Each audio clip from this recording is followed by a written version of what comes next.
시청자 여러분 안녕하십니까. 시사정담 시작하겠습니다. 시청자 여러분, LH 투기 사태와 여당 의원 그리고 문재인 대통령 일가의 부동산 투기 의혹에 대해서 국민들의 분노가 임계점을 넘어서 펄펄 끓고 있습니다.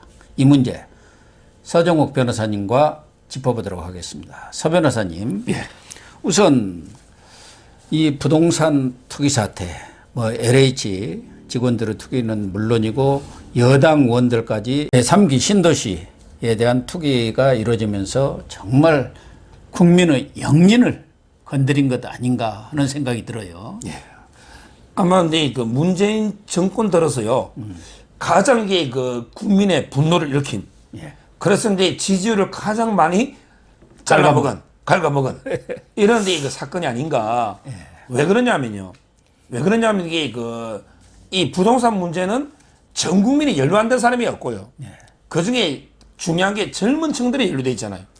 젊은 층들이 요즘 M4 세대, 결혼도 포기하고 취업도 포기하고 전부 출산 다 포기하고 있잖아요. 근데 이 사람들이 볼 때 정말 이게 권력을 가진 사람들이 이렇게 불로소득 투기해서 벌고 나는 이게 이 생애는 이미 망했다. 이생망하임. 그러니까 이런데 그 젊은 층이 분노한다는 거는 정권으로서는 좌파 정권은 젊은 층의 지지가 필요한 거거든요.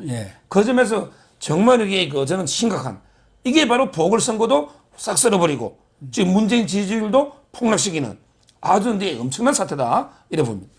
그러니까 젊은 층이 영끌을 해가지고 집을 샀는데 이제는 완전히 영혼까지 털린다. 영털이라고 전에 얘기를 하셨잖아요.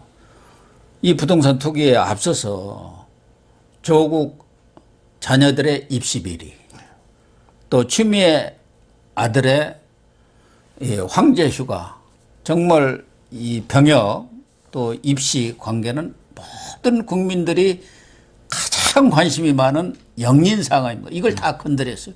그러동안 또 부동산 문제, 문 정권의 24번째인가 5번째에 나온 그 부동산 대책이 모두 실패하면서 국민들은 집값 폭등에다가 전세난에 거기다가 세금 폭탄 이렇게 삼중고에 시달렸는데, 이런 그 공직자들이라든가 부동산 이 관련 당사자들이 투기를 해갖고 이렇게 떼돈을 번다고 하면은 어느 국민이 가만히 있겠습니까? 근데 지금 민주당 의원들 보면은 벌써 6인가 7명 나왔죠. 아주 완전히 전문적인 투기 수법들 아닙니까? 결국 이제 민주당이 전수조사하자. 전수조사하자고 이제 물타기로 또 넘어가려는데, 제가 보기에 전수조사하면요, 100% 저는 민주당이 놓을 겁니다. 그렇겠죠. 그런데 왜 그러냐? 항상 이제 그 권력과 정보는 비례합니다. 권력을 가지고 있어야 정보를 얻고 미리 투기할 거 아닙니까?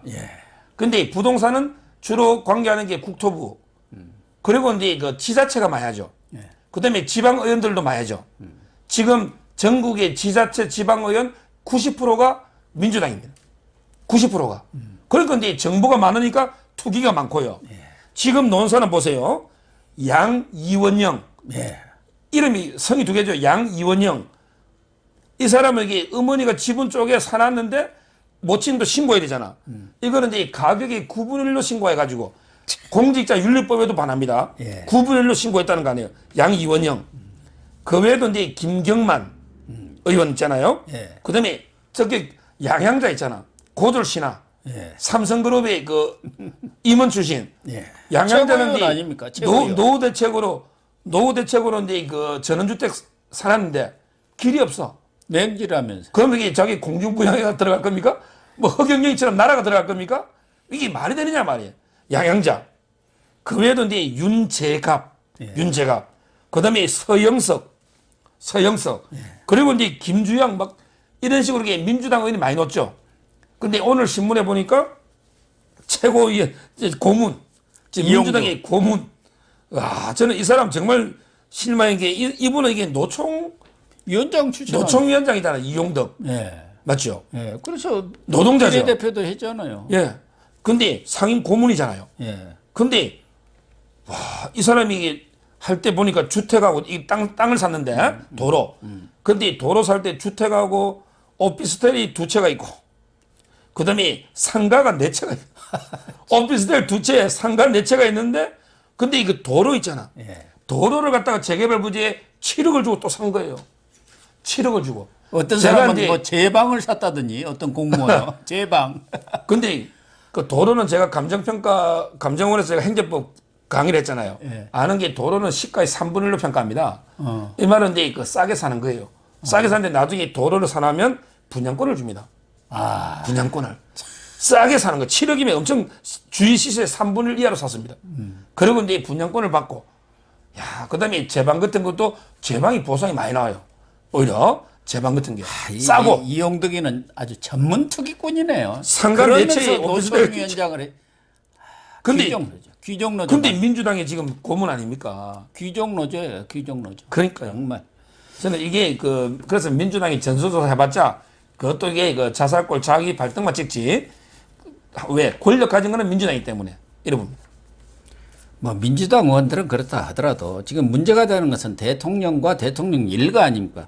딸, 처남 뭐 수십억대 이렇게 부동산 투기 투자로 이익을 받고 대통령도 지금 양산에 사저 짓는다는 거 그게 지금 난리 법석 아닙니까? 딸은요. 딸은 이제 그 동남아로 태국으로 이제 뭐 이주를 간지 도망을 갔는지 뭐 교육 때문에 간지 모르겠지만 동남아로 이제 그 이주 갈 때 그 남편 명의로 빌라 하나 있었잖아요. 예. 종로구에 그 구기동에 남편이 산 빌라가 있었죠. 이거 팔고 가면 되잖아. 근데 이걸 부인 문다혜 예. 부인 앞으로 정려해가지고 3달 만에 팔았잖아요. 그 8원까지도 뭐 그거 이상하잖아요. 바로 팔면 되지. 예. 정려해가 팔았잖아요. 그것도 이상한데. 근데 문제는 그러면 태국 갔잖아. 그 국내 없죠. 근데 국내 없는 와중에 2019년이니까 재작년이죠. 재작년에 영등포구 양평동에다가 다세대 주택을 7억 6천만 원에 다세대를 하나 샀잖아요. 예. 7억 6천에. 근데 그 다음에 서울시 박원순이가 지구 단위 계획을 하면서 그 옆에 지구 단위 계획이 포함이 되거든요. 예. 예. 그 바로 옆에. 그래가지고 이게 이번에 얼마에 팔았어요? 2월 5일 날. 올해 2월 달에 9억에 팔았잖아요. 아니, 외국에 가가 살지도 않으면서 1억 4천을 투개가 먹습니까? 이게 이게 개투자라. 대통령 딸입니까? 그러니까 말이야. 국민한테 이걸 이게 해야 됩니까? 1억 4천. 그 다음에 문재인은 제가 안 알렸지만 그 처남 또 김정숙 동생 아닙니까? 거기는 또 47억의 차익을 남겨먹었죠. 처남은 이제 그 성남시 고등동. 예, 그 아주 성남시 요직입니다, 고등동에 LH 때 그때 그 11억에 그린벨트를 갖다가 3번이나 사가지고 58억에 47억 남겨먹잖아. 근데 변명이 정말 황당한 게 야 이거 내가 이게 문재인 정권 때 파는 게 아니고 이거 박근혜 정권 아니냐 이명박 정권 아니냐 하는데 그럼 이게 이명박 박근혜 정권 때는 정보 이용해서 그린벨트 투기해도 됩니까? 말이 안 되잖아요. 말도 안 되는 소리들을 하고 있습니다. 정말 국민의 그 억장이 무너지는 노블레스 오벌리주는 못하더라도 이게 뭡니까 지금 투기꾼이 대통령 일가가 심각한 상황이에요.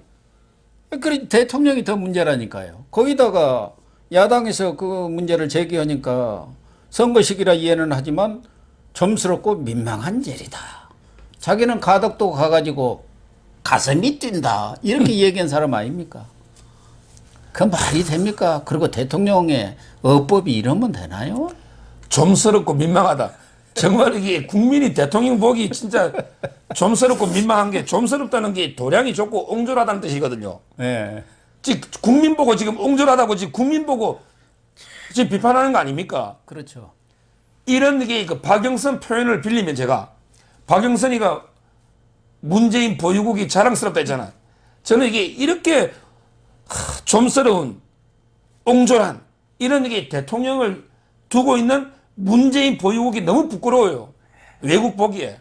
지금 보십시오. LH 사태로 이게 2명이 극단적인 선택을 했습니다. 네. 그렇죠? 그리고 이제 국민들이 분노하고 변창흠이가 사표까지 냈는데 그것도 이게 뭐 이사 부동산 대책 다 하고 나가라 하면서 시한부로 사태 수리한 것도 처음 보잖아요. 네. 이런 와중에 대통령이 할 일이 없어 그것도 자필로 본인이 페이스북에 이런 글을 올립니까 지금? 국민들 더 염장 지르라고? 저는 이런 게 좀스럽고 참 이런 옹졸한 대통령을 둔 우리 대한민국 국민이 불쌍하고 너무 이게 민망하다 이래 보입니다. 그래서 야당에서는 감정 조절 장애, 분노 조절 장애증이 있는 거 아닌가 이렇게 얘기를 하고 있는데 어쨌든 석고 대제를 해도 모자랄 판에 이런 식의 대응을 대통령이 한다는 것은 참으로 민망스러운데 그 엊그저께까지 비서실장을 한 노영민 또 상황실장을 한 윤건영 의원 이런 사람들은 그 야당이 과거에도 노무현 아방궁 이렇게 노무현 그 사저 아방궁이라고 재미를 보더니 이번에도 또 대통령한테도 똑같은 공격을 한다. 병적인 수준이다. 이렇게 하면서 또 역공을 하고 나섰네. 이거는 이제 그 아방궁 그 비판하고 비교할 게 아니고요. 이 문재인이하고 비교할 거는 문적문입니다. 문재인의 적은 문재인이에요. 문재인이가 과거에 이명박 대통령에 대해서 한 비판이 있죠. 요거하고 비교해야 됩니다. 옛날에 2011년 10월 달에 2011년 10월 달에 박원순이가 보궐선거했죠. 서울시장 선거했잖아. 그때 문재인이가 유세를 가가지고 뭐랬냐면 대통령 사저부지가 무엇을 의미하는지 아느냐. 탐욕이다. 그렇죠. 이미 충분히 많이 가진 사람이 또 욕심 부린다. 이렇게 이명박 대통령 욕했죠. 대통령. 근데 자기는 뭐랬어요? 야, 대통령 사저는 팔고 싶어도 팔 수 있는 게 아니다. 그럼 이게 이명박 사저는 팔고 싶어 팝니까? 자기가요, 농사 경력이 11년이면 그러면 농민하고 대통령이 겸직이 됩니까? 우리 대통령의 겸직 금지 의무가 있잖아.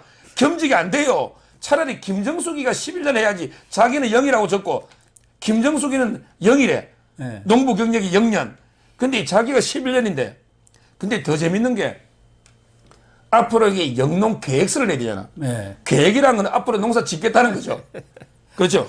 근데 계획서를 내놨고 9달 만에 9달 만에 농지 밭을 갖다가 대지로 다 바꿨잖아. 그럼 이게 농사 어디 짓습니까? 계획서는 앞으로 농사 짓겠다는 계획서잖아. 근데 9달 만에 대지로 다 바꿔줘 버리는데 이게 어떻게 됩니까? 그리고 청와대 이정도 총무비서관 나와가지고 거짓말까지 했잖아. 아직 안 바꾸고 뭐 바꿀 뭐 검토 중이다. 이게 정말 LH하고 그래서 결론적으로 BH하고 LH하고 H 돌림이니까 BH하고 LH하고 뭐가 다르냐? 똑같은 H 아니냐? 따라서 이게 저는 국민들이 하는 짓은 LH도 용도 변경해서 통리치하듯이 문재인 BH도 똑같은 짓 하고 있다. LH하고 이러면 정말 그래서 그런지 이 여론조사를 보면은 조선일보 조사에서도 부동산 투기 대응이 적절했느냐 여기에 대해서 잘못했다 대응이 67%입니다. 그리고 부동산 정책에 대한 여론조사 보면은 100점 만점에 24점을 줬고 34%가 0점을 줬습니다. 그러니까 이 문재인 대통령의 24번인가 5번 이어진 그런 부동산 대책이 완전히 엉터리였고 이번에 이사 대책까지도 변창흠이가 완전히 말아먹은 거 아닙니까?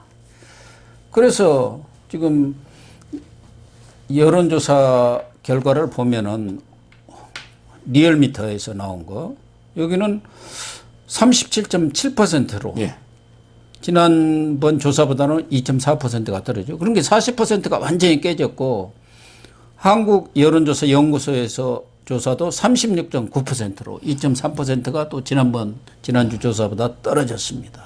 그러니까 문재인의 그런 지지율이 30% 이제 중반으로 가갖고 조금 있으면은 30% 초반까지 떨어지면서 그렇게 되면 이제 완전 뭐 말씀하신 대로 대드덕으로 가는 것 아니냐. 레임덕이 아니라. 그렇게 보여지지 않습니까? 그러니까. 제보고 이제 점수를 매기라면 0점도 많죠. 저는 마이너스 50점. 마이너스 50점을 줘야지. 이게 부동산을 얼마나 나쁘게 악화시켜 놨습니까?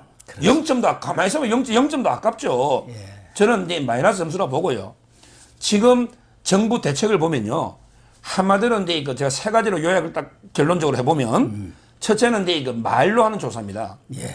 뭐 일벌백계, 폐가 망신, 발본세권 말만 보면 무시무시하지. 근데 말로만 조사하지 검찰이 영장 계좌 추적이나 휴대폰 추적이나 포렌식 안 하죠. 이런 조사가 첫째 문제고 두 번째 지금 조사는 고양이가 고양이를 조사하는 거예요. 지금 이제 고양이한테 우리 생선 맡겼잖아. 근데 LH도 고양이고 국토부도 고양이고 민주당도 고양이고 청와대도 고양이야. 예. 같은 고양이끼리 조사하면 이게 봐주지. 이거는 제대로 검찰 감사원이 나서야죠. 사람이 나서야지. 고양이가 어떻게 고양이를 조사하느냐. 제가 이게 두 번째고요. 예. 그다음에 지금 마지막 세 번째는요. 지금 조사는 좌파단체 민변참여연대나 언론보다 못한 조사예요. 언론에서 벌써 한 40명 이상 적발했잖아. 국회의원도. 좌파 민변이나 참여연대도 이게 0.2% 가지고 13명 적발했잖아.